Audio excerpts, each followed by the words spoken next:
Kot primer povezovanja visokošolskega zavoda s civilno družbo in izvajanja različnih aktivnosti, ki so lahko podprte tudi za digitalno tehnologijo, bi v tem podkastu uporabil Mednarodno fakulteto za družbene in poslovne študije iz Celja v Sloveniji. V podkastu bom opisal fakultetno strateško usmeritev, ki pomembno določa način delovanja fakultete v smeri družbene odgovornosti, enega izmed njenih izbirnih predmetov, ki je bil razvit z namenom spodbujanja občutka družbene odgovornosti med študenti, bodočimi gospodarstveniki in direktorji gospodarskih družb, ter nekatere mednarodne projekte, v okviru katerih fakulteta izvaja neke vrste podporne aktivnosti, ki naj bi reševale pomembne probleme izbranih ranljivih družbenih skupin, kot so Romi, migranti, mladi brez staršev oziroma skrbnikov, pa tudi seniorji. V okviru podkasta bom skušal izpostaviti tudi nekatere digitalne medije in tehnologije, ki smo jih na fakulteti za naštete namene uporabili. Najprej bi torej povedal nekaj o srednjeročni razvojni strategiji fakultete. Mednarodna fakulteta za družbene in poslovne študije je visokošolski zavod iz Slovenije, ki izvaja študijske programe na področju poslovnih ved in menedžmenta. Pri svojem delovanju se trudi biti tudi družbeno odgovorna. Pripadnost družbeni odgovornosti ima zapisano tudi v svojem dokumentu o srednjeročni razvojni strategiji. Slednja izpostavlja, da bo fakulteta v svojem razvoju sledila 5 ključnim področjem, in sicer izobraževalnemu, raziskovalnemu, sodelovanju z okoljem, družbeni odgovornosti ter zagotavljanju pogojev delovanja. Na izobraževalnem področju bo poudarek na prilagajanju študijskih programov potrebam trga dela in uvajanju inovativnih pedagoških pristopov. Raziskovalna dejavnost bo okrepljena z večanjem števila in kakovosti raziskovalnih projektov ter aktivno diseminacijo rezultatov. Sodelovanje z okoljem bo vključevalo tesnejše povezave z lokalnim in regionalnim okoljem ter spodbujanje družbene odgovornosti med študenti in zaposlenimi. Pogoji delovanja fakultete bodo zagotavljali učinkovito študijsko izkušnjo, optimalno upravljanje s človeškimi in materialnimi viri ter izboljšano infrastrukturo. Skozi to strategijo si fakulteta prizadeva za trajnostni razvoj, inovacije ter kakovostno izobraževanje v skladu z aktualnimi potrebami in izzivi. Kot drugo aktivnost, usmerjeno v povezovanje s civilno družbo in tudi ranljivimi skupinami, bi izpostavil predmet, ki smo ga že pred leti razvili in nekajkrat izvedli. V okviru svojih strateških usmeritev smo na fakulteti razvili predmet, ki se kot izbirni predmet izvaja na prvi stopnji študija. Imenuje se družbena odgovornost in prostovoljstvo. Predmet lahko na kratko opišemo z naslednjimi besedami. Raziskuje koncepte družbene odgovornosti in prostovoljstva v teoriji in praksi. Poudarek ima na razumevanju motivov za družbeno odgovornost, dimenzijah tega koncepta, integraciji družbenega, okoljskega in ekonomskega vidika v poslovanje ter organizacijski družbeni odgovornosti. Poleg tega se študenti aktivno vključujejo v prostovoljske dejavnosti v različnih prostovoljskih organizacijah. Na to predstavijo svoje izkušnje in sodelujejo v refleksiji s kolegi. Metode poučevanja torej vključujejo delo v manjših skupinah, e-učenje, razgovore, diskusije, tudi javne nastope in praktično delo. Ocena, ki jo na koncu pridobi študent, se oblikuje na podlagi sprotnega ocenjevanja, priprave pisnega izdelka, javne predstavitve rezultatov ter udeležbe in sodelovanja v predavanjih. Cilji predmeta so pridobiti znanje o družbeni odgovornosti, razumeti pomen prostovoljstva ter razvijati kritično razmišljanje in seveda komunikacijske veščine. Praktične izkušnje v prostovoljskih organizacijah dopolnjujejo teoretično znanje s konkretnimi izzivi in možnostmi v konkretnem družbenem okolju. Poleg izobraževalnih aktivnosti, ki fakulteto povezujejo z družbo in ranljivimi skupinami, se na fakulteti izvajajo tudi razni Erasmus plus mednarodni projekti in v njihovem okviru kupica aktivnosti, kot naprimer izobraževanja in usposabljanja, konference, posveti, ki potekajo bodisi v živo na fakulteti ali pa v zadnjih nekaj letih tudi pogosto v online okolju. Še posebej morda velja izpostaviti projekte Romik, Cisotra, ki sta se pred kratkim sicer končala, ter še vedno potekajoč projekt Unileko. Projekt Romik, ki se je zaključil decembra 2019, je imel ključni cilj podpreti boljšo integracijo romskih in migrantskih otrok v izobraževanje preko različnih dejavnosti. Neenakost v izobraževanju med temi skupinami je namreč visoka, pogosto pa se učenci soočajo z diskriminacijo in ksenofobijo in vse to vodi v slabše izobraževalne dosežke, večjo verjetnost opustitve obveznega izobraževanja in s tem seveda povezano tveganje socialne marginalizacije, neuspeha pri integraciji ter končno revščine, kar vse skupaj negativno vpliva na družbeni razvoj in tudi gospodarsko rast države. V projektu smo spodbujali tudi vključevanje mladih v prostovoljsko delo, saj slednje igra pomembno vlogo pri njihovi socialni inkluziji. Omogoča jim aktivno državljanstvo, pridobivanje praktičnih izkušenj in tako tudi izboljšuje zaposlitvene možnosti. Prostovoljstvo torej lahko tudi prepoznamo kot obliko neformalnega učenja. Projekt Romik, ki se je zaključil decembra 2019, so pa glavne politične smernice na lokalni, nacionalni, evropski ravni na voljo zapisane v novičniku projekta številka 7. Znotraj projekta smo ustvarili tudi različne materijale, kot so na primer besedila, tudi kvizi, videoposnetki, skratka e-učilnice, ki so locirani na e-platformi, ki jo imenujemo e-learningproject.eu. In vse ti materijali so v zvezi z vključevanjem mladih migrantov predvsem v šole, medkulturnimi kompetencami in seveda družbeno odgovornostjo. E-platforma je odprta za vse, vendar se morajo obiskovalci najprej registrirati in ob vstopu vanjo tudi logirati. Vse javne dokumente, ki smo jih ustvarili v okviru projekta, pa se lahko najde tudi na spletni strani projekta romiksc.eu. Cilji tega projekta so bili ustvariti vključujoče in demokratično učno okolje ter spodbuditi sodelovanje mladih, razvijati prakse vključevanja in preprečevanje diskriminacije v izobraževanju. Kot rezultat projekta pa so bila izvedena številna usposabljanja, izdelana je bila e-platforma z različnimi medkulturnimi temami, kar sem že omenil, izvedli pa smo tudi vrsto nacionalnih seminarjev za deležnike. Pričakovani vpliv projekta vključuje izboljšanje medkulturnih kompetenc učiteljev, opolnomočenje mladih prostovoljcev, priznavanje prostovoljstva kot pomembne oblike neformalnega učenja in seveda izboljšanje možnosti romskih in migrantskih otrok za vključevanje v šolske in lokalne skupnosti. Za podrobnosti in rezultate projekta vas vabim k obisku e-platforme e-learningproject.eu, kjer so, kot sem že omenil, na voljo različni materijali.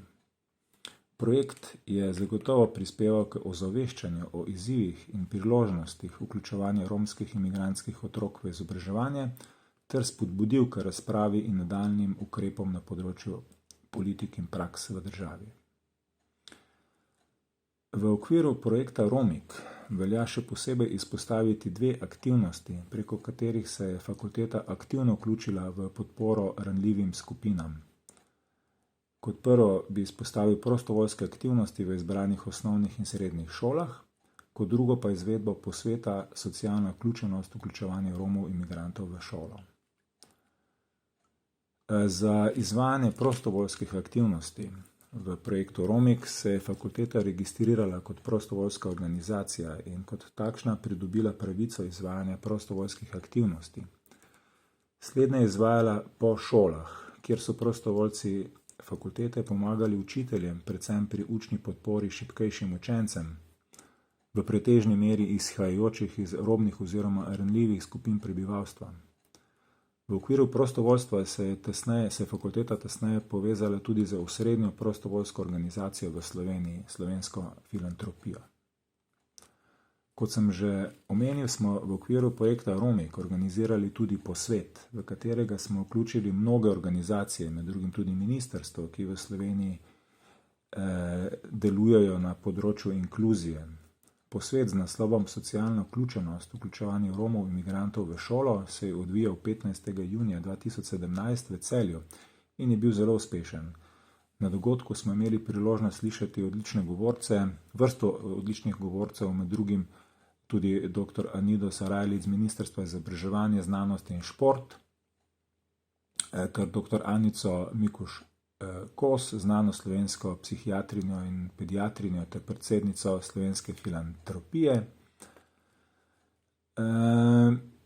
ki so spregovorili o ključnih vidikih izobraževalne politike, o pomembni vlogi prostovoljcev pri pomoči otrokom migrantov in o podobnih temah. V popoldanskih urah posveta smo se posvetili konkretnim izzivom vključevanja romskih otrok v šolo, migrantski problematiki v slovenskih šolah in predstavitvam prostovoljskih aktivnosti pri delu z Romi in migranti.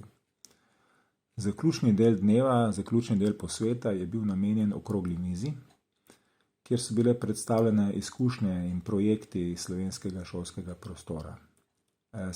Sklenili pa smo dogodek s tematsko delavnico o prostovoljstvu v šolah za vključevanje migrantov in Romov, kjer smo oblikovali priporočila za nadaljnje delovanje.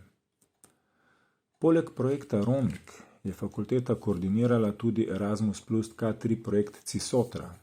Projekt Cisotra je drugi v seriji Erasmus plus K3 projektov, ki so odražali fakultetno usmeritev v družbeno odgovorno ravnanje in njeno podporo ranljivim skupinam v slovenski družbi.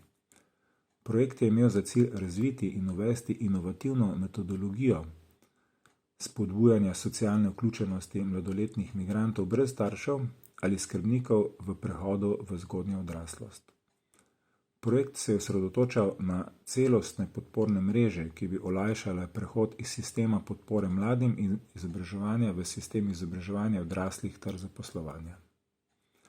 Cilji projekta so vključevali identifikacijo trenutnih dobrih praks, izgradnjo osebnih kompetenc ključnih strokovnjakov, analizo potreb mladoletnih migrantov in mladih odraslih, izboljšanje institucionalnih kapacitet ter krepitev sodelovanja med institucijami na regionalni in nacionalni ravni. Rezultati projekta so obsegali zbiranje relevantnih informacij iz nacionalne literature, izvedbo splošnih in specializiranih usposabljanj za ključne akterje, izvajanje delavnic za mladoletne migrante brez staršev oziroma skrbnikov in mlade odrasle migrante, tudi vzpostavitev e-učilnic, organizacijo nacionalnih seminarjev ter oblikovanje modela Cisotra za boljšo socialno vključenost. Projekt je prinesel izboljšanje znanja in veščin strokovnjakov, krepitev zmogljivosti šol in drugih institucij, povečanje osveščenosti glede potreb migrantov ter seveda objavo gradiv namenjenim nadaljnjemu raziskovanju na tem področju. Podobno kot v projektu Romik je bila na koncu tega projekta organizirana mednarodna konferenca za širjenje rezultatov na širšo evropsko raven. Na njej so sodelovali mnogi pomembni akterji, nevladne organizacije, šole in podobno, ki delujejo na področju dela z mladimi migranti.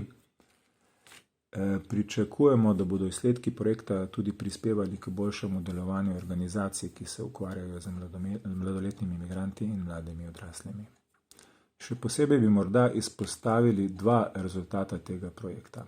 Eden je model Cisotra, s katerim smo vizualno ponazorili pristop k socialnemu vključevanju mladoletnih in mladih migrantov brez spremstva v šole in na trg delovne sile. Interaktivni model je še vedno dostopen na spletni strani projekta. V njem pa je na vizualno podprt način vključena kopica tekstovnih in video pojasnil, katerih namen je spodbuditi realizacijo modela v evropskem okolju. Model nakazuje na aktivnosti, ki pomembno prispevajo k vključevanju mladih migrantov na prehodu v polnoletnost v družbo in na trg dela. Drugi rezultat, ki ga velja izpostaviti, pa je izdaja knjige Towards the Actor Coordination Model, ki je v celoti prosto dostopna tudi na internetu.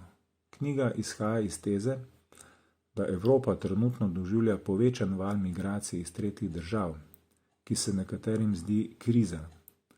Razlike v stališčih in političnem pogledu, ki jih je ta val izpostavil, je težko uskladiti.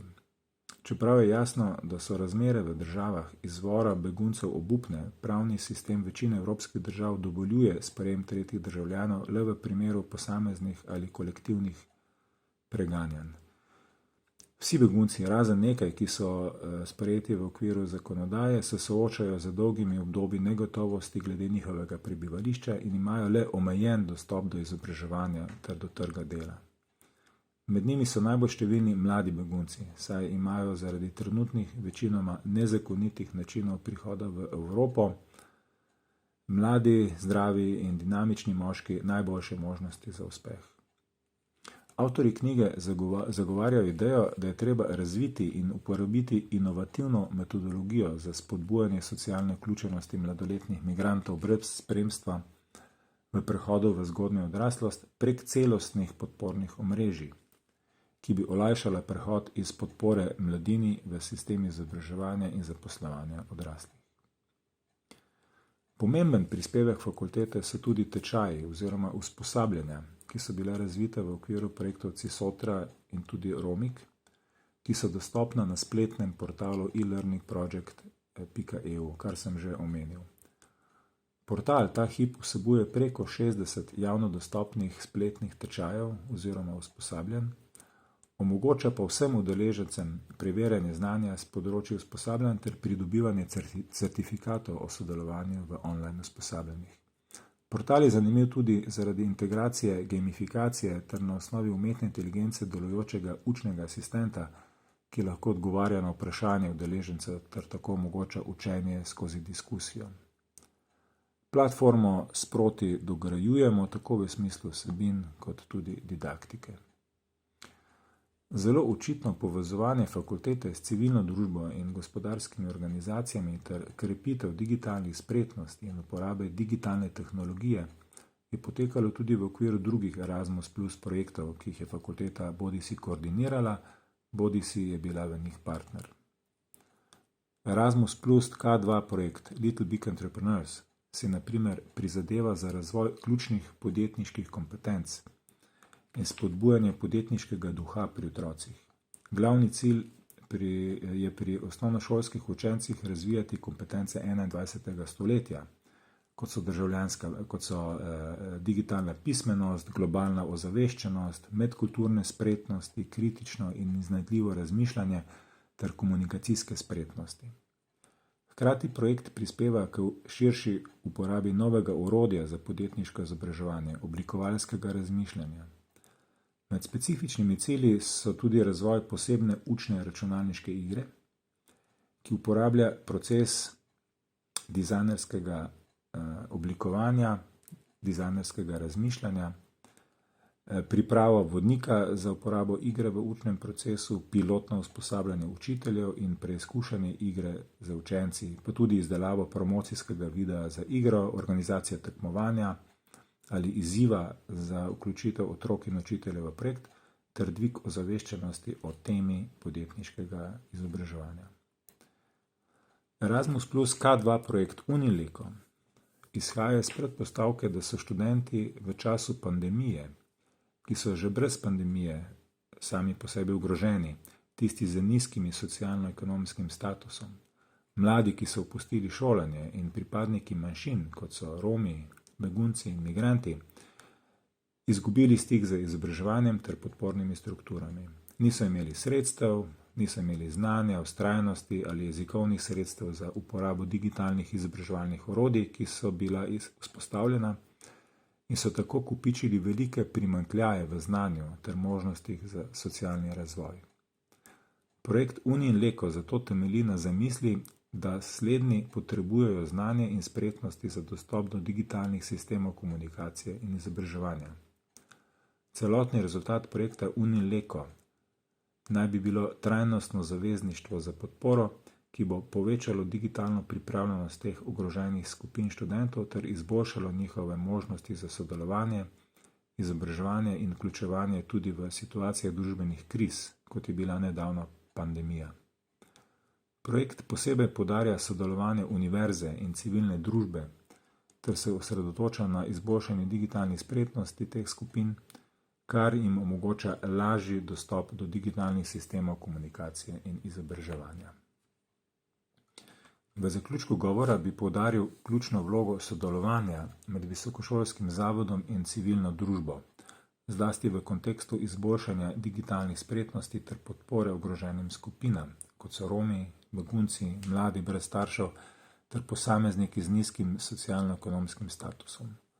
Poudarek na razvijanju digitalnih kompetenc postavlja temelje za olajšan dostop do digitalnih komunikacijskih in izobraževalnih sistemov, kar ima ključno vlogo pri premagovanju primanjkljajev v znanju ter spodbujanju socialnega razvoja v skupnostih v času izzivov. Zavedanje o pomenu integracije digitalne tehnologije v izobraževalne procese za ranljive skupine odpira pot k bolj enostavni, enakopravni in vključujoči družbi. Hvala za pozornost.